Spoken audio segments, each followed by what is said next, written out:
So I'm Tina Chansey, and how would you like to be known? Michael Pierce. Okay. I was just thinking about that. You've got a bunch of different last names. No, just two. Just two. Are they? No. You use Pierce in the States. Yeah, Pierce. Uh-huh. And how did you learn to play recorder? I played recorder in elementary school, and I just kept playing it right after elementary school. Was that in Japan? Yes. I went to American school in Japan, Dodd's school system. And I also picked up the flute, which the fingerings are pretty similar between the recorder and flute. Yeah. So I still kept playing. Well, that's good. And when did you come to the States? My 8th grade year, so I don't know how many years that will be, at least 12, 13 years, maybe. You're one of the few people I know who spends their free time alternating between music and wrestling. Yes. I'm in agreement with you. So we're talking today about sight reading. Yes. Do you have any particular theory of sight reading, or are you baffled? Or somewhere in the middle? Somewhere in the middle. Okay. How do you start out when you're going to sight read? Depending on the instrument. If I'm playing flute recorder, I tend to finger along first and try to hear the music. In your head? In my head, and then try to play it afterwards. What do you look for when you're starting to sight read? I try to look at the key signature. Yeah, I'm hinting for that. Yeah. Yes. And maybe the meter, huh? Yes, the meter too. Yeah. Okay, what else do you look for? What else could you look for? The time signature, which we just mentioned, and how fast it goes. Right. I always maintain, well, of course I have to maintain something because I'm a teacher, but I maintain that sight reading, just like playing by ear, is a combination of what you know and what you see. And so there are things that if you remember that you know them, they'll help you with the rhythm, with the phrasing, with the shaping and stuff like that. So what we see is that the piece is in 4/4. Yes. And it says moderato, and it's Gabrieli, so we know it's Baroque. Yes. Okay, which leads to a bunch of things. There's also a bunch of trills here and there, which lets you know that it's Baroque too. But since it says it's a canon, one of the things you know from that is that it's going to be alternating active rhythmic stuff and rather serene rhythmic stuff, because canons do that so that the other part can show off. Yeah. So why don't you start to sight read that and see how it goes? Okay.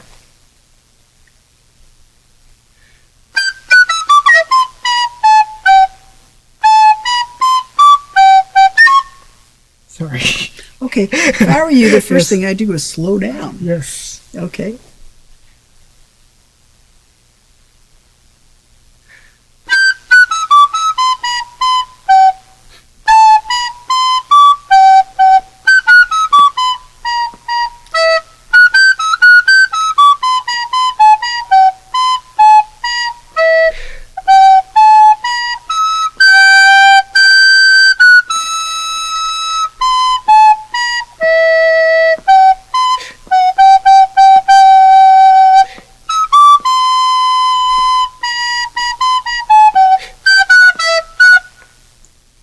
Sorry. I just got nervous. That was really fascinating. Yes. The rhythms that you got at the end. Okay, you know what you did, which I thought was really great? A few things. One of the things you did was you slowed down a little bit. And do you notice that when you're sight reading, there's often a tempo that you can lock into? And locking into a tempo is such a good thing, because as soon as you're locked in, it somehow makes it, that you find yourself balancing out the bars. You think 1 and a 2, I need 2 more beats, 1, 2, and now here's the next downbeat and stuff. Yeah, which worked for a while and then it didn't. Yes. I have a bad habit of not keeping my tempo. Where does it go? I don't pay attention to it. You're paying attention to other things. Yes. You get distracted. Yeah, I bet a lot of folks do. The other thing I noticed that I thought was really pretty smart was at the very beginning there was a dum, and you just threw away the notes that didn't work and you ended up on that third beat just in the right place. And that idea of just throwing away those notes that aren't useful to you and making sure that you're in time, so smart when you're sight reading. A lot of folks, I think they have a kind of sense of guilt about when they miss something and they start thinking, what did I miss? And then they start thinking about what they just did. In sight reading, not practical, just not useful. That you don't want to think about what you just did. You want to be looking ahead all the time. And so just to get through what you can't play and then go on is good. So good for that. So do you got a sense of why those things distracted you and made you lose the rhythm of the bar? You have a good example? This? Yeah. I've noticed I played wrong note, I think, somewhere around that time. And then trying to read what's on the paper. Damn, if you just didn't have to read what's on the paper, sight reading would be much easier. I know. But I noticed I was hearing A, and I just noticed I was playing something else. And you got distracted. Thinking, I don't see that. And then I tried to keep going. Yeah, and I gotta say that normally I would say something like, well, don't really listen to what you're doing, but just plow on. But you kind of do have to listen to what you're doing, especially if you're sight reading with other people. That is true. I have a suggestion I'd like you to try. Okay. When I was trying to figure out how to speed read, they taught it to me by saying that I should look at the beginning of the sentence and the middle of the sentence, and the beginning of the next one and the middle of the next one. And I found that when I did that, I could kind of piece together the sentence in the middle. Just by glancing over it, I got a real pretty good sense of what it was saying. So can you try to, let's say, start arbitrarily in bar 9. Okay. And see if you can watch that and make sure you're there, so that it's 1, 3, 1, 3. Can you try to sight read that way and see what it does for you, how it changes things? So look at the beginning and the middle of the bar. Actually, the middle bar, which would be that G quarter note. Yeah. Now, another way to do that would be to look at the beginning of each quarter note. Be da da da da. So try half bar and see what it does for you. Okay.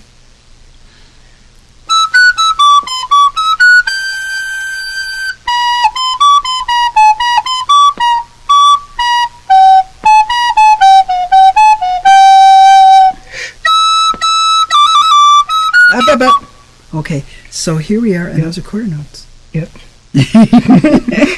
I was just thinking, oh crap. See, when you make a mistake like that, and you're sight reading with people, what are you going to do? Move on.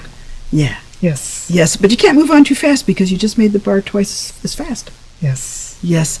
So to have a consciousness of this and this, some people call that a kinetic memory, because it doesn't really have anything to do with what your fingers are doing. But it's something outside your fingers which you can depend on. Some people, they talk about the tactus and they say it's a heartbeat, right? How fast? Okay, about that, my heartbeat. And if you have that as a kind of a template, you fit everything in between there. Yeah.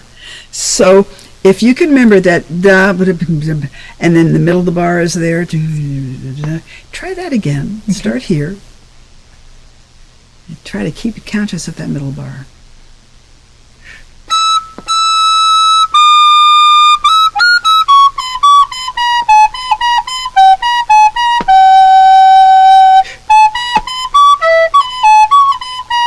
Good.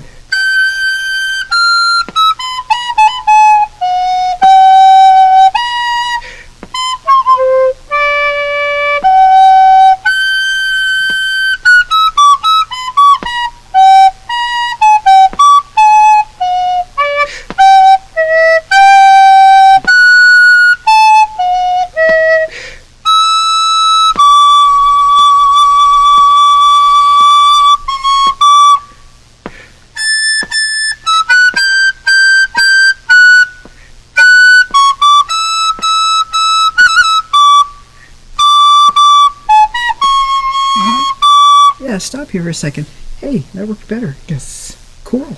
Did that help, or did it just... It actually helped. What do you know? Something helped. Cool. Yes. Okay. There's something else that I thought might be useful. A lot of times when you're sight reading, you don't really have enough brain to really listen to what you just did musically. Mm-hmm. So, I mean, because after all, you're listening to a lot of things, aren't you? Yes. You're listening to make sure that the notes come out, Mm-hmm. that it's pretty much the fingers are matched with the articulation and stuff. But it might be useful to put out your fourth ear and try to listen to things like sequences. That there are times in a piece of music when something's repeated. When something's either repeated in the same place, repetition, or when it's repeated a note higher or lower, which is a sequence. And those sequences are useful because once you get it, that it's a sequence, you don't have to think so much about what the notes are. And that was one of the things you just had here. Let's see, where was it? Yeah, there. Bum ba da dum bum ba dum bum ba. Actually, this is a little bit. Yum ba da dum bum bum ba dum bum bum ba da dum bum. And then it goes on bum bum ba da dum bum ba. So that pretty much happens 4 times, and each time is a little different. Yes. But rather close to the same. So that type of sequence is useful to say, we're all going to the same thing. The end of those sequences are always the same. Another thing that you'll find is the same in Baroque music a lot is you'll find the patterns where you have running 8th notes or running 16th notes. And do we have... oh yes, there's one. It's a dia da da dum ba da da dum ba da da dum ba. And once you have the first one and look ahead really quickly and see that those other ones are the same, then you just got to keep your fingers on automatic to do those. So these are ways of making your brain think less when you're sight reading, so that you can listen more. Mm-hmm. Yeah.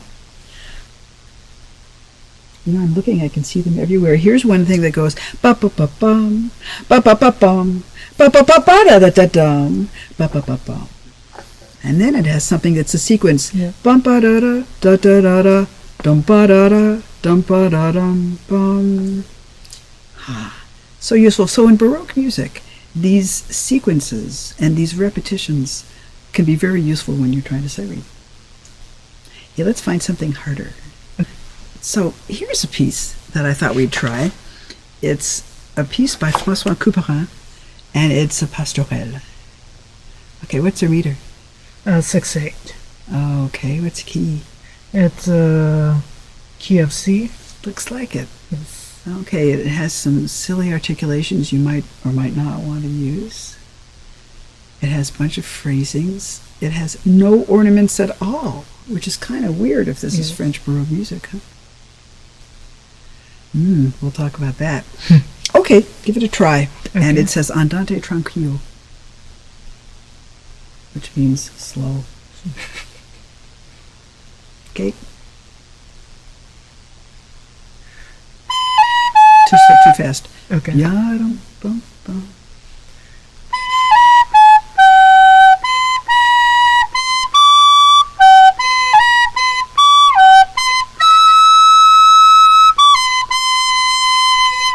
Okay, now if you were really counting that bar, you'd be surprised that all of a sudden you had 3 extra beats. Yes.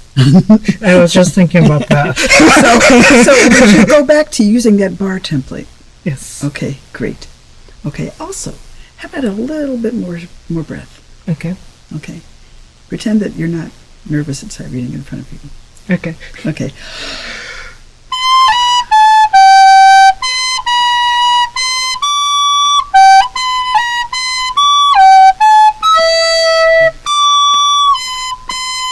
That's really nice. However, you've just made it into 2 bars instead of 1. However, it fits much better this way. Thank you. Dia-dum bum. Then what? Dia-dum bum. Because you got to get ready. You got to be through by then. Yes. Okay. Start here.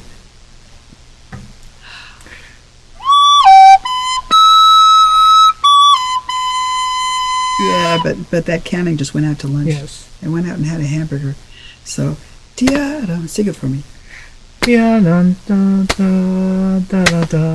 That's right. And I almost gotcha. Okay, play it for me.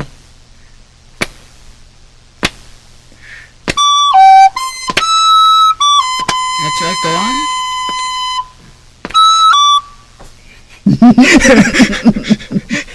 And we're laughing because, yes, it's only a half a bar. How would you do that again and go on?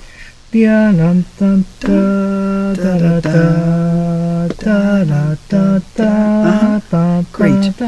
You know, I know why that you held that a long time, and it's a problem in sight reading, partly because it's written so that it has a lot more space to it. Yes. And when you're sight reading, you're depending on the way the music looks on the page. Yeah. And so that didn't help you at all. The fact that all of a sudden there was a nice long note there. Yeah. Things to watch out for. Go on. Okay.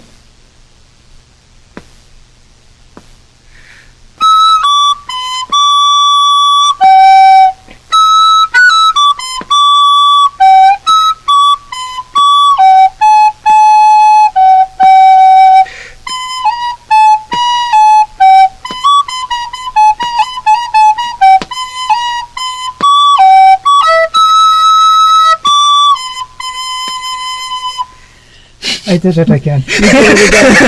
Yeah, you did. It's a long note. You're playing a lot of 16ths and 8th notes, and all of a sudden that quarter note, yeah. You just want to give it everything it should have, everything it deserves. And that takes you out of the meter. Dia-dum, dee-dum, bum. Sing it for me. Dia-dum, ba-da. How about subdividing? Some people really find it useful to subdivide. As a matter of fact, I've seen buttons subdivide and conquer. Yeah? Okay, so if we're subdividing, what are we counting? We're doing this in 6. Yep. Okay. 1, 2, 3, and 4, 5, 6. Well, I have a suggestion for subdividing. I think what you're going to do is use it as a 1, 2, 3, 4, 5, 6. So you do that, but yeah. Da da da da da da da da da da da. So if you're counting that, see if that helps here.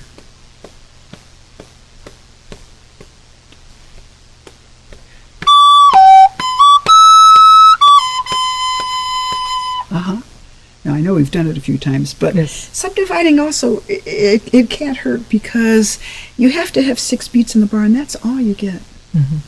And since that's all you get, it doesn't matter what you want to do. You have to get to the next downbeat. Try this. Okay.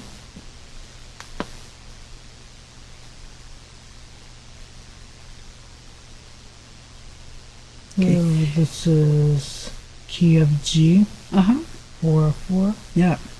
And kind of like, what's it called? So tempo di gavotta. Yeah. So what does that mean in the scheme of things? And here's one of those things that you know, and it would influence how you play it.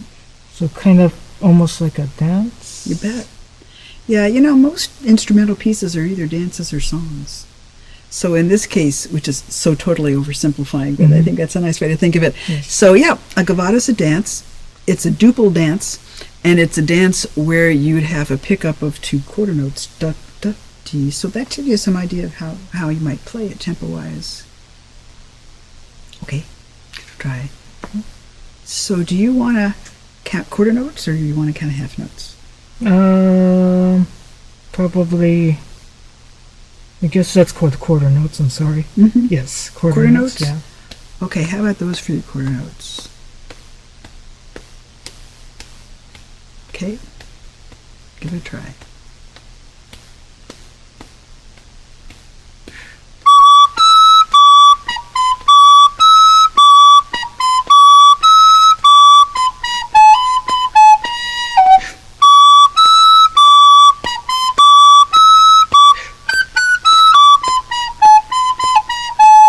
Go on.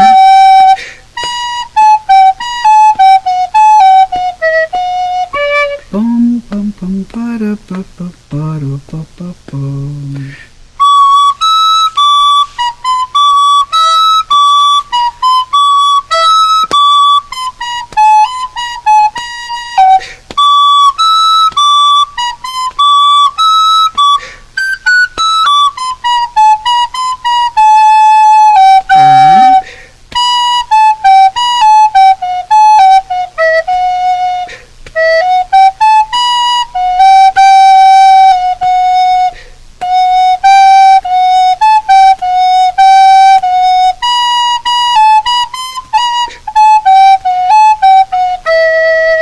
And then we go back to the beginning. Yes.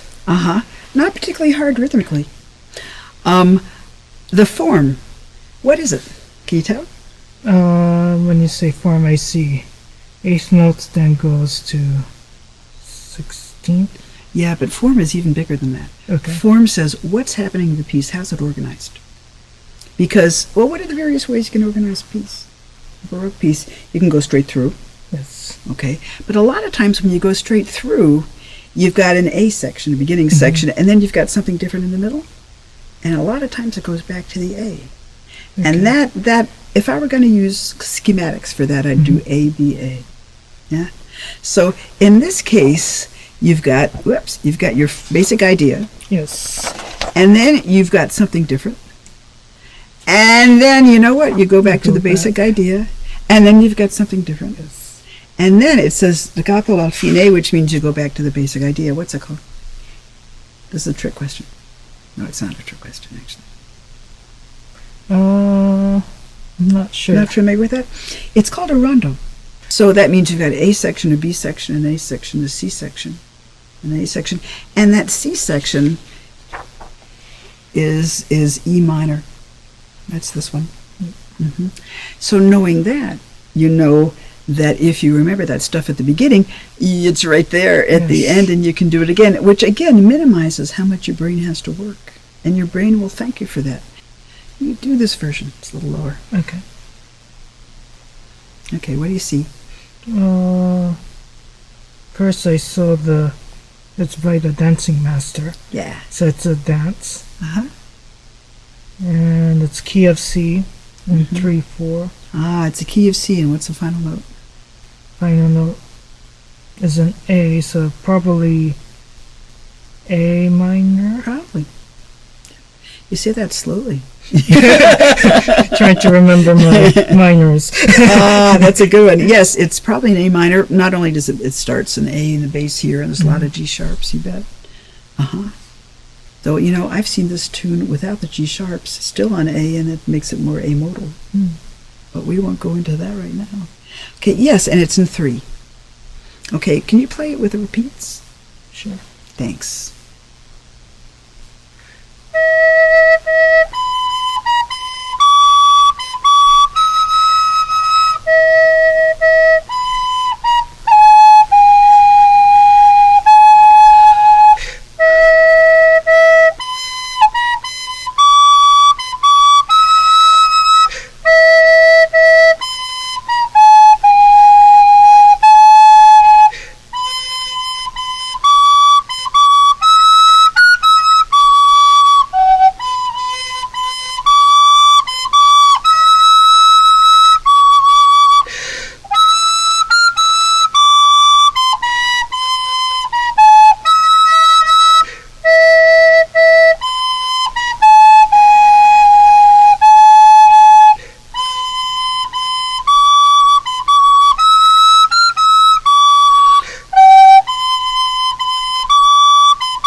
You bet. Okay, so here you are, and you're playing along, and there's something that's pretty simple. What's the next thing you start trying to pay attention to? Musical. Yeah. Maybe dynamics and... And one of the things is tuning. Yes. So what is the note that you think I would tune there? One particular note. A natural. No, I liked your A. The G sharp is kind of high G-sharp. for me, though. Okay. Okay, so the first time you play it, there needs to be a little flag that goes in your head that says, okay, so that the next time you play, you fiddle with it. Okay. Okay, so there's that. The other thing is that I notice consistently that you're not really supporting your high notes, and the E is suffering, the high E. Okay. So is there some way that you could persuade yourself before you get up there, from there to there, to use a little bit more support energy? The whole line is going up Yeah. as well. So even though you're sight reading, it's something to mobilize. I also noticed that you got by with very little breath. Congratulations. But that the second time through you changed your breathing. So yes, so you'd plan that. Okay. So what would you say of all the stuff we just talked about is going to be the most useful? For just in general For sight reading. for sight reading, Yeah. and just in general for different instruments I also play, is looking at the beginning, center, and then looking at overall Yeah. structure. The overall structure is really going to be, it'll help you in a bunch of different ways. Yeah. And the thing about making sure you know where the middle of the bar is consistently, it's not even just counting it, but feeling it. That a lot of folks may not use the support that their kinetic memory can help them with. And it's not even just memory, it's kinetic awareness. That things balance. That dum dee ding dee dee ding dee dee ding. And most phrases balance, bars balance, figuration balances out, and when you use that balance as something that has to happen, it often will help you sight read better. Great. Thank you. Thank you.